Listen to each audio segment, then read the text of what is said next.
దీపం పథకం ద్వారా ఆడబిడ్డలకు గ్యాస్ పొయ్యి సిలిండరు ఇవ్వడమే కాకుండా 400 రూపాయలకు సిలిండర్ ఇచ్చేది. కానీ ఇవాళ మోడీ కేసీఆర్ కలిసి రూపాయి జమ చేసుకున్న మా ఆడబిడ్డల సొమ్ము గుంచుకోవడానికి సిలిండర్ 1200 రూపాయలకు మీకు ఇస్తుంది. అవునా అవునా అక్క? ఎంత ఈ నెల సిలిండరు 1200 కదా.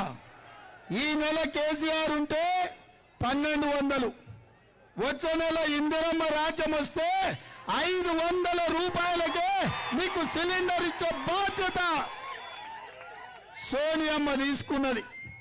ఇదే కాదు, మా అక్కలు ఇవాళ మరి ఎట్టెట్లు వచ్చారో నాకు తెలియదు, చాలా మంది నడుచుకుంటూ వచ్చారు. అమ్మగారింటికి పోవాలన్నా, ఏదన్నా మనం తీర్థయాత్ర పోవాలన్నా, ఏదన్నా గుడికి పోవాలన్నా, 1000 స్తంభాల గుడి చూడాలన్నా, లేకపోతే రామప్ప మందిరం పోవాలన్నా కిరాయి పైసలు పెట్టుకొని పోవాలి. భర్తనో కొడుకునో అడిగితే ఇప్పుడు ఎందుకులేమో మళ్ళీ ఓదంగాని ఇప్పుడు ఏం తొందర అనేటోడు. ఇంటి ఆయన కోపం అయితే ఏడికి వాళ్ళు కిరాయి పైసలు లేక ఇంట్లోనే ఉండాల్సిన పరిస్థితి. అందుకే మా అక్కలకు ఆర్టీసీ బస్సులలో బస్సు ఏడ కనిపించినా చెయ్యి అడ్డం పెడితే బస్సు ఆపాల్సిందే, అక్కను బస్సు ఎక్కించుకోవాల్సిందే.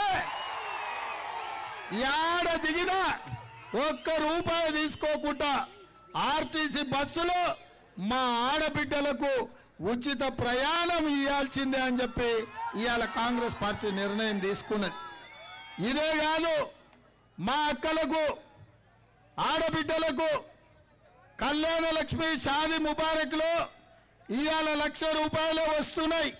కానీ ఇందిరమ్మ రాజ్యంలో 1,00,000 రూపాయలతో పాటు ప్రతి ఆడబిడ్డకు తులం బంగారం ఇచ్చే బాధ్యత, ప్రతి ఆడబిడ్డకు షాదీ ముబారక్ కళ్యాణ లక్ష్మిలో